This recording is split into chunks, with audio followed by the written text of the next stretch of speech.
pour punir des détenus capables de tous les crimes. Il suffit avant l'exécution de la sentence de faire signer au détenu un accord avec le musée, qui cède son âme au musée après sa mort. Comme ça, non seulement la famille touche une indemnité, mais en plus sa propre conscience est préservée. Le détenu accepte sans trop réfléchir, sans se douter qu'il le regrettera toute sa vie. Quand le directeur du musée retire l'extracteur de conscience posé sur sa tête, il le stocke aussitôt dans un ordinateur, puis d'une pression du doigt, il projette le détenu dans une cellule. À ce moment, l'homme n'en revient pas. Il n'aurait jamais imaginé pouvoir continuer d'exister à l'état d'âme. Congratulations to you.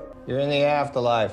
Cette scène l'émerveille au plus haut point. Mais avant même qu'il en profite un instant, le directeur actionne soudain un mécanisme qui le verrouille de nouveau sur la chaise. Et le directeur dévoile alors ses vraies intentions. En fait, s'il préserve la conscience du détenu, c'est en réalité pour assouvir ses propres désirs. Et attirer par ce biais plus de visiteurs au musée. Et tant qu'on désactive la décharge dans les 10 secondes, la conscience de l'homme ne sera pas détruite. En effet, le musée est ensuite bondé. D'innombrables visiteurs viennent essayer cette attraction. Et le directeur s'en met plein les poches. À cet instant, le directeur ignore complètement qu'une crise se prépare. Comme le détenu était capable de tous les crimes de son vivant, personne n'a la moindre pitié pour lui. On regrette juste que sa torture ne soit pas assez cruelle. Et pour ça, certains paient même un supplément pour acheter en souvenir la vidéo de la séance de torture, qui contient les scènes du supplice du détenu, des extraits tirés directement de sa conscience. À ce moment, les visiteurs ne pensent qu'à se défouler, sans réaliser que le détenu est innocent, et que tout n'est qu'un coup monté par le directeur. Très vite, la fille du détenu apprend l'affaire. Niche ne supporte pas de voir son père maltraité. Alors elle se déguise en visiteuse et s'infiltre dans le musée, et verse discrètement du poison dans la boisson du directeur. Peu après, le directeur s'effondre mou par terre, et ne peut que regarder Niche lui poser l'extracteur